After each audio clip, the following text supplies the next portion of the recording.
Hi everyone and welcome to my kitchen. My name is Rosana. Let me show you an easy way to make tamales without any of the wrapping.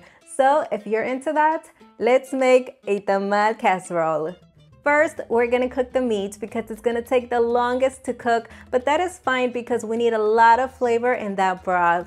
I already cooked mine. Let me show you how I did it. Start by cutting 3 pounds of boneless beef chuck roast into medium-sized pieces. Then generously season all of the sides with salt and black pepper to taste. In a large pot, heat about 3 tablespoons of avocado oil over medium to medium-high heat. Add the meat and brown on all sides. This is going to create depth of flavor. If necessary, you can do this in batches to prevent overcrowding. Next, pour in 12 cups of water, and if you've removed some of the meat, place it back into the pot.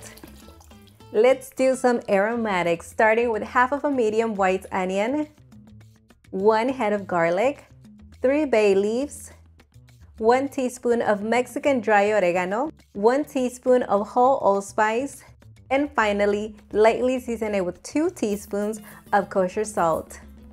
Allow it to reach a boil and remove any of the impurities that may rise to the top. You know the drill. Lower that heat to medium-low and allow it to cook on a gentle simmer for 2.5 hours or until the meat is super tender. 2.5 hours have passed. The meat is completely cooked. Let's remove it from the pot and strain the broth. You can do it all at once, but I'm doing it with a ladle because the pot is a little bit heavy for me. I'm gonna have to do some weights. Right, Nelson?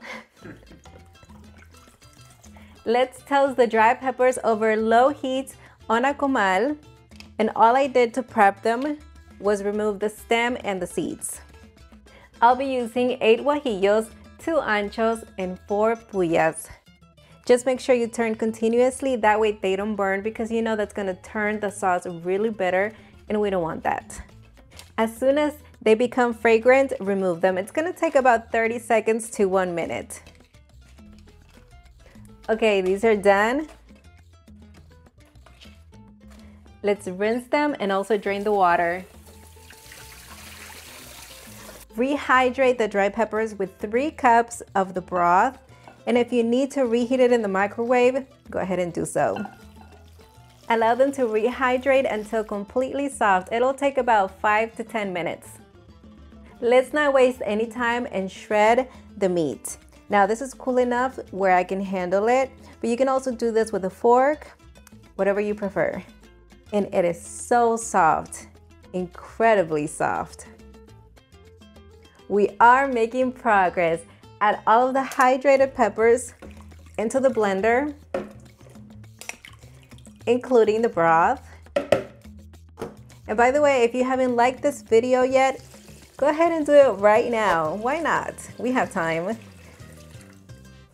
Okay, add 4 peeled garlic cloves, 1.5 teaspoons of onion powder,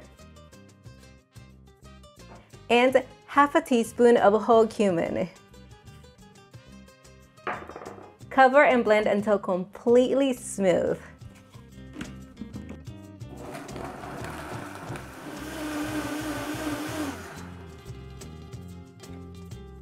Place a large pan over medium heat and heat a couple of tablespoons of avocado oil.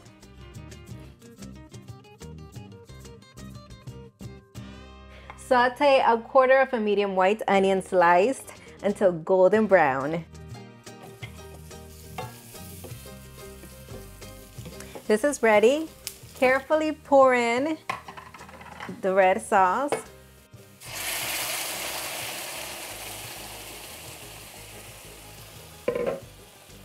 And stir it in. Be careful because there may be some splattering, but that is normal. Anyone who fries sauce knows that. Happens a lot. Okay, I'm gonna add half a cup of water into the blender because we need to get the last bit of sauce. And pour it back into the pan.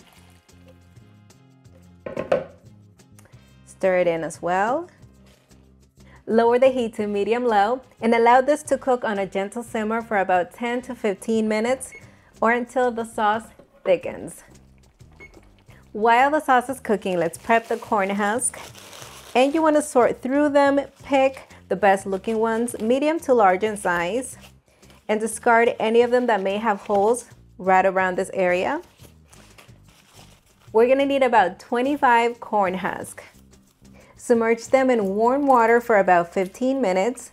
Rinse, remove the corn silk, and drain. Now reserve until needed. The sauce is nice and thick. Let's season it with 1.5 teaspoons of kosher salt, but you can do this to taste. Mix it in there. Add in the meat and mix in the sauce to make sure it is well coated. Look how vibrant this red is. All right, turn off the heat, set it aside, and let it cool for about 30 minutes. It is time to make the masa dough. And here I have 8 cups of corn masa harina. I'm gonna leave you the link to the one that I used down in the description area. To this, we're gonna add 1.5 teaspoons of baking powder, 1 tablespoon plus 1 teaspoon of kosher salt, and you can do this to taste. Mix to combine.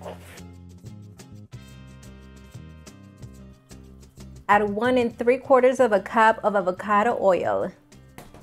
Mix it in until well incorporated.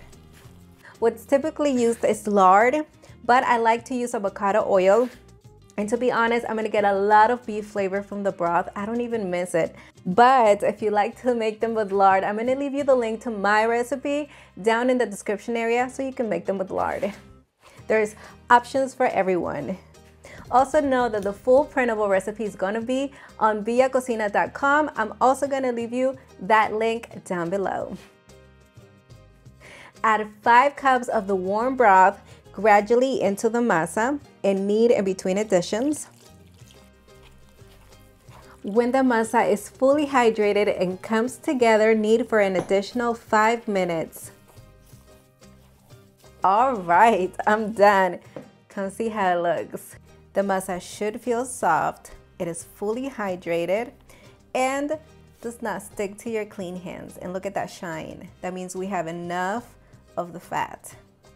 Before we get started on anything else, preheat the oven to 400 degrees Fahrenheit. Now we can assemble our casserole. How exciting, huh? Start by spraying an 11 by 16 baking dish with baking spray. Take 1 husk at a time, and if needed, shake off that water. Line the bottom with the leaves and overlap them if needed to make sure there's no empty spaces. And I'm just gonna add a couple of leaves on top.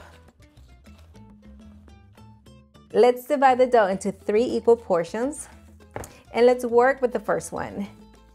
Take some of it into your hands. You can place it on top of the leaves and spread it, but what I like to do is slightly spread it on a non-stick surface like a silk pad or parchment paper. Then take it over to the baking dish and spread. Repeat the same steps with the remainder designated portion of dough until the bottom is completely covered, about 3/8 of an inch in thickness. Take the remainder of the leaves and cover the sides. Tuck under the bottom leaves and leave an overhang. Evenly spread half of the room temperature beef filling over the entire surface. Create another layer of masa, but don't push down too hard because the filling is now your base. Spread the remainder of the meat and finally top it off with the last portion of dough. To make it smoother, I rub my hands with oil and gently pat the surface. To erase some of the lines, I use my fingers and pat to smooth everything out.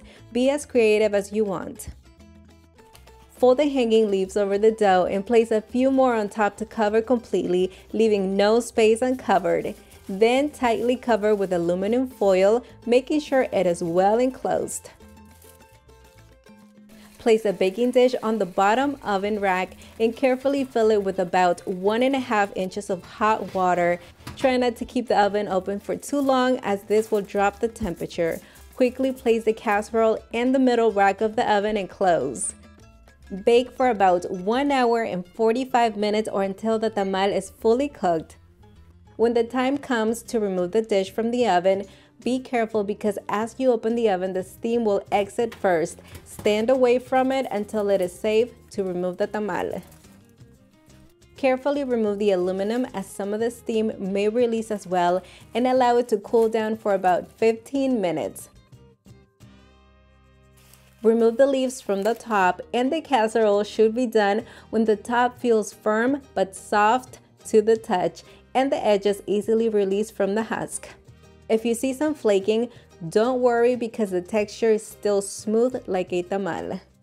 Inserting a toothpick right in the center may also be helpful, but it doesn't always work because as you can see there's masa on the toothpick.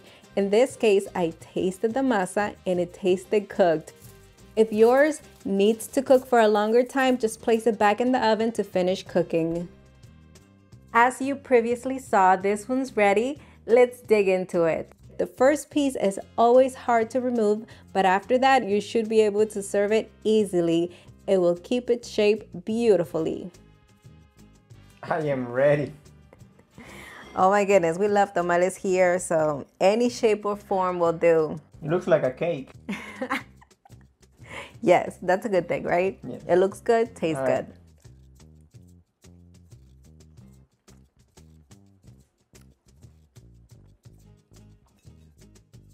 You just can't go wrong with tamales. No way. This is so good.